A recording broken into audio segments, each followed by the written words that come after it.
Peggy 18. Traednos su sangre. ¿Cómo nos metemos siempre en esta... ¡Retroceder! ¡Toma esto! La madre que... ¡Súbeme al tejado! Gracias, Leila. ¡Espero que tengas un plan, Jacob! No fallar. Pues ha estado bien.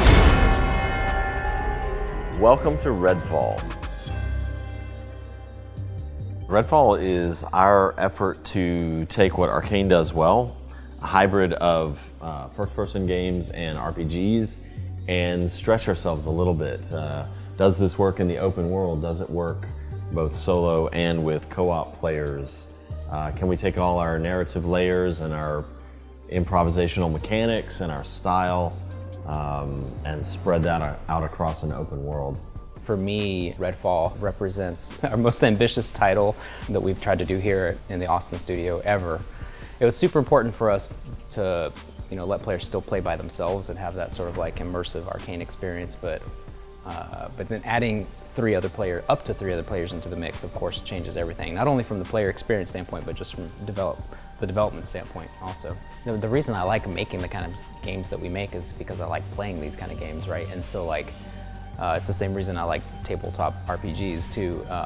And it's the allure of I want to witness and then mess with some dramatic scene. I want to come upon these tableaus and sort of almost ant farm like see what's going on, hear what they're saying, try to suss out what they're doing, and then I want to jack with it in some way, like to turn the vampire loose on them, or put explosives down, or snipe them from a distance, or see some cultist fortress real far away and try to figure out how am I going to get in there, what am I going to find when I get in there, that kind of stuff is super enticing to me.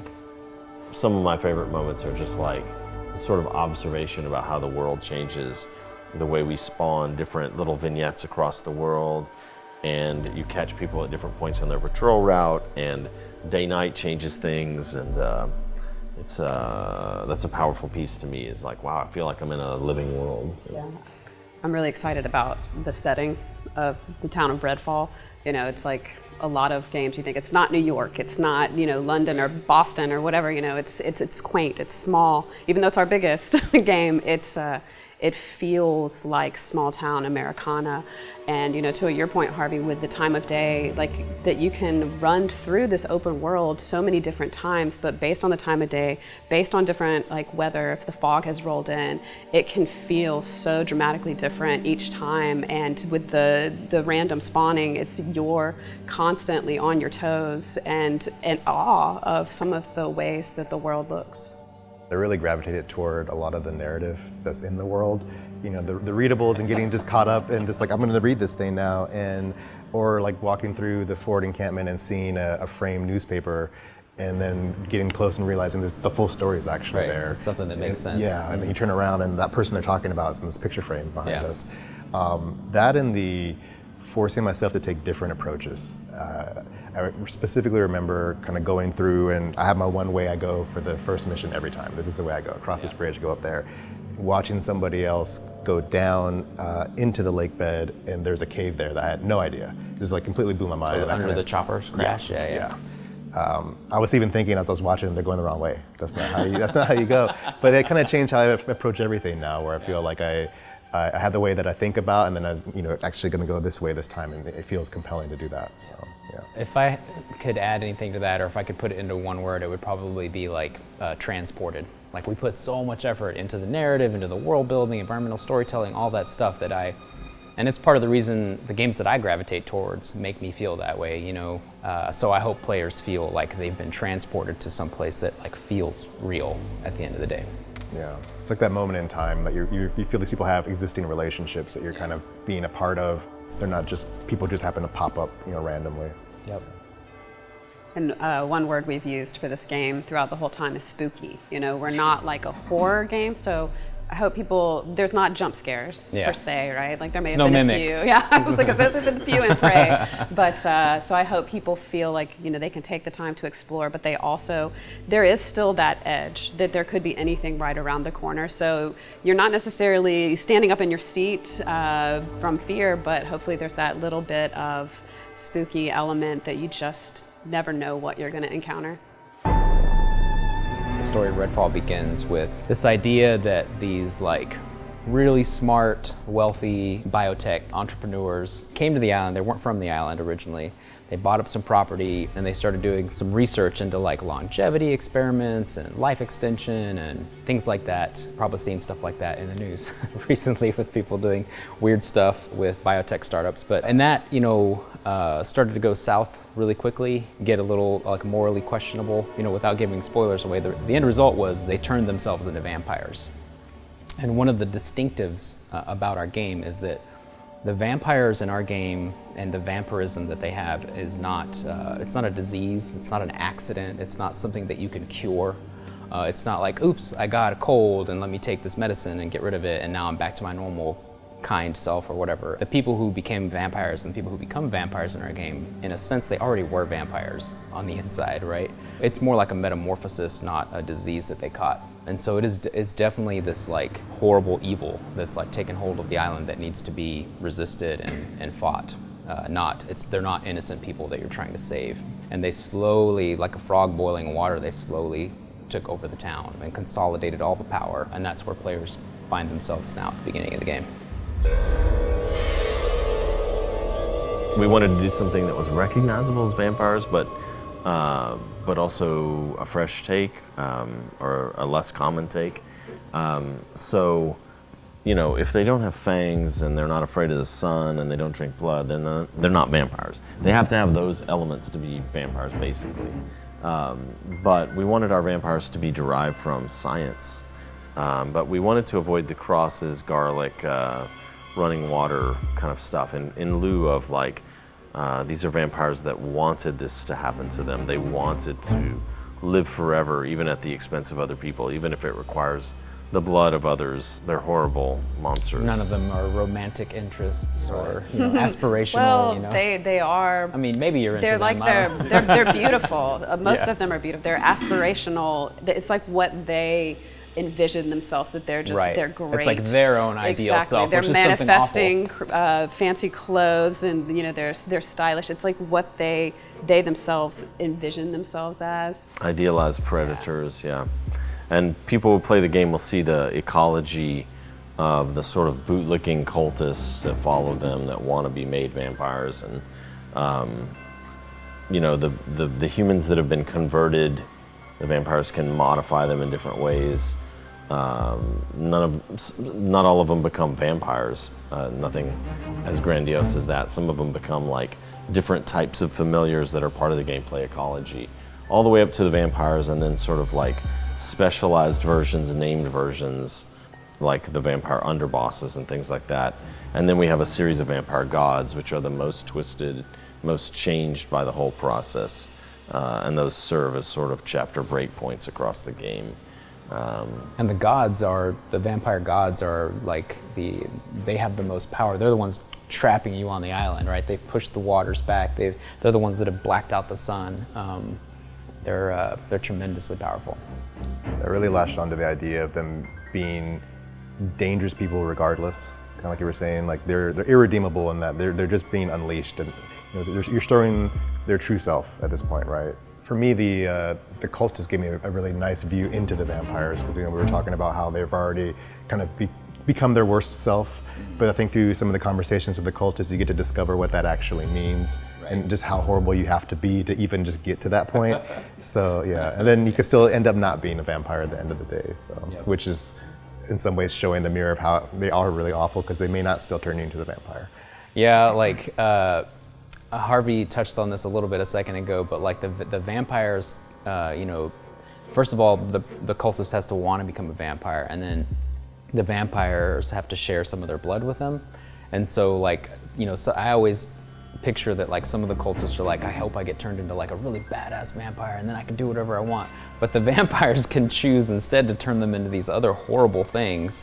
Like one of them is called a blood bag, which is just like this grotesque creature that it's like a vampiric version of a milk cow, but it just produces like excess, bloated amounts of blood for the vampires to sip on whenever they're a little thirsty. But I love that the writing for the blood bags is that they exalt in it. They love Right. it. You know, like, Look at me, I'm gorgeous. Yeah. Right. The 4 heroes that you get to pick from to play, we deliberately, we set out to say some of them are from the island, some of them are outsiders coming into the island, so you have multiple perspectives. And they represent this like spectrum of like different backgrounds, different play styles. Like, if you're, like I gravitate towards Jacob, who is like probably more stealth oriented because he's got the ability to turn invisible, he's kind of got sniper type skills. He's got a raven that can scout for him.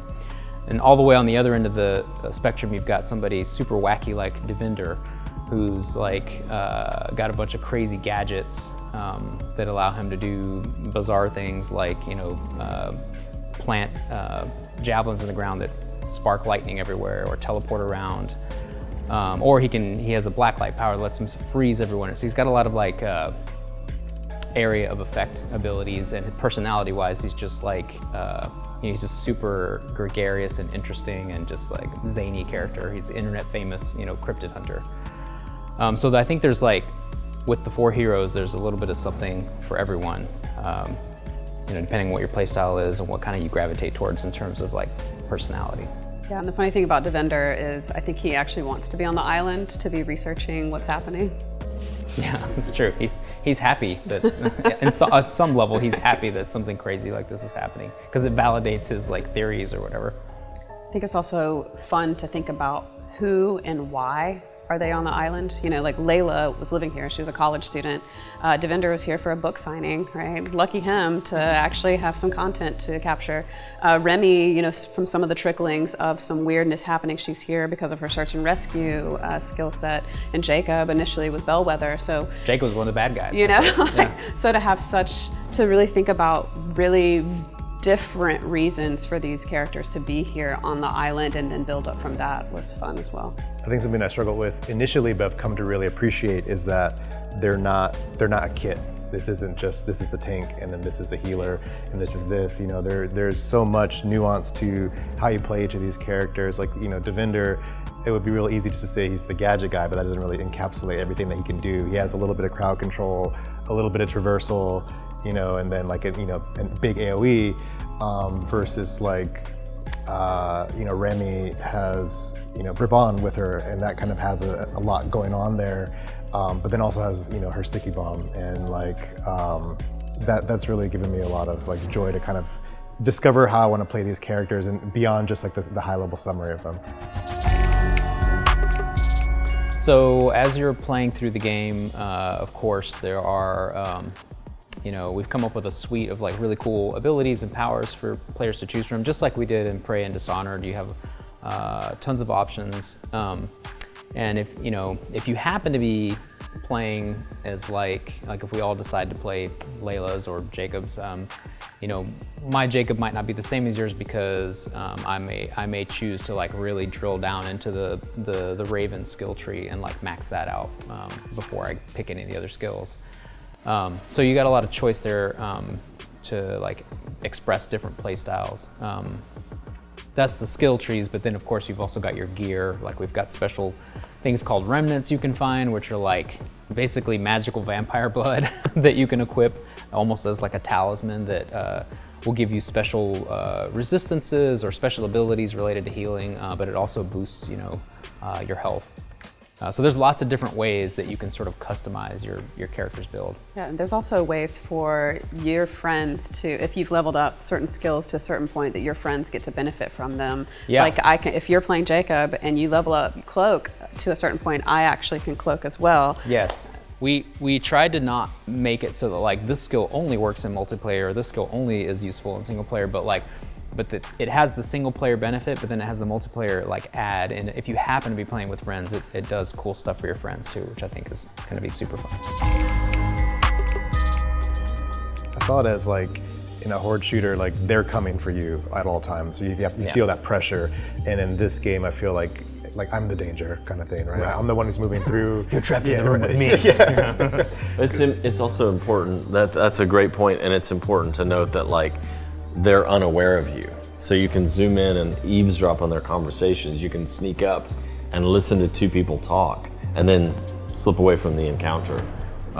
You know, it shares the lineage of Arkane games in that sense. Yeah, that's something that's also been nice about the vampires being the antagonists, is that they're not mindless. They're not just let me run and eat your brain, right? So they're actually thoughtful. They are a bit more of a predator, and also humans are terrifying, right? So the cultists and Bellwether are they're also more tactical. So yeah, they take cover, you know, they flank you, all those good things. Well, the other thing is, like, this is an open world game. You're never trapped in, like, I'm not trapped in this alley and I have to defeat 30, you know. Just gotta hold out. Yeah, I don't have to hold out. Like, I can do the thing that I do in other open world games, which is like, this monster's too hard, I'm leaving. And I'm gonna go fight these other monsters over here, get a new weapon, level up, and then I'm gonna come back and kick this guy's ass. When we started Redfall, we knew we needed, like, you know, guns, because this is part RPG, part shooter. And it was fun to be able to work with modern guns for once. And, you know, we wanted a range from, like, high-end military gear dropped by Bellwether security on the island, all the way down to, like, Grandpa's shotgun found in the attic of this old Victorian house. And then some kit bash stuff too, like in his garage, this person made, like, you know, a duct tape handgun that, you know, has a flashlight on it or something, right? So there's ranging from jury rig to high-end military and all that. But very quickly we realized we also needed some vampire-specific weapons. And so the UV beam, which leads to a whole system of petrifying the vampires, from which they can thaw out if you don't stake them. The stake launcher itself, which is like a found ammo type weapon, like broken off pool cues and snapped off mop handles and fireplace pokers and things like that. Steak knives. Yeah, and then like flare guns, which you'd find on a tourist island with sailboats and all. They immolate vampires, and so they become like a little fireball launcher. And so the usual weapons that you love in games, sniper rifles and shotguns and assault rifles and things like that, are fun to play with in our game. And they level up over time, and they have different traits on them, and so you're looking for the one with the right traits that you want. And they have stakes on the end, of course, because you need to be able to stake vampires. Right, again, every time we tweak our fiction in some way, like vampires, it leads to whole systems like staking and petrification with UV light and all that. But in addition to all those guns, we have the set of vampire-specific guns that are you know, unique to the game. The best stake attachment in the game is the garden gnome. You don't like the broken guitar neck? Oh, the broken guitar neck. I'm partial to the harpoon. It looks like a whaling harpoon that's been cut off and put on the end of the rifle. So. We start with something really weird and fantastic, right? Like Dunwall or Space Station. And then we work to make it so that players can understand the space and learn about the environment. But this time we started with something familiar on purpose. Like, everybody gets, like, a small town, you know, on the East Coast. Everybody understands liquor stores and convenience stores and clinics and neighborhoods.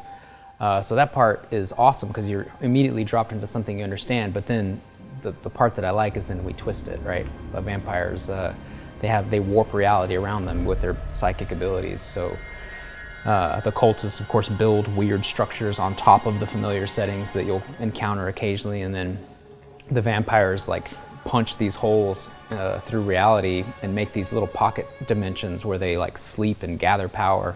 And those spaces are some of my favorite because everything's just, like, bent and twisted into this, like, sort of Halloween/nightmare version of reality.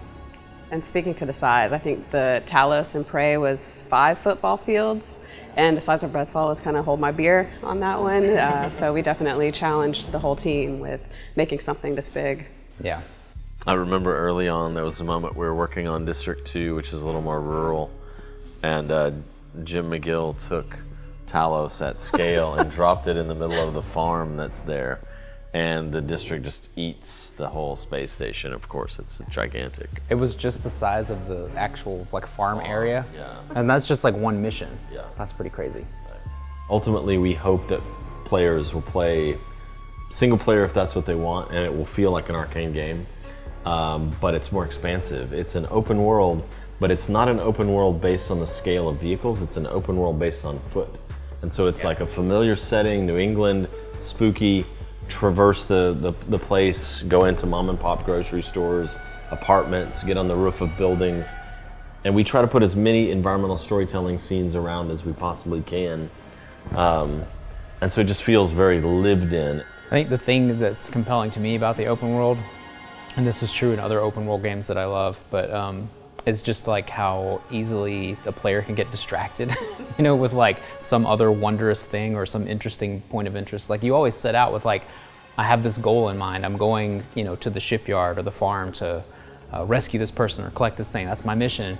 But like it takes me 2 hours to get there because along the way, like a nest popped up, or I saw a vignette with some like cultists who were harassing some civilians that are tied up, or I got ambushed by vampires, you know, or an NPC gave me a little side mission to go check out.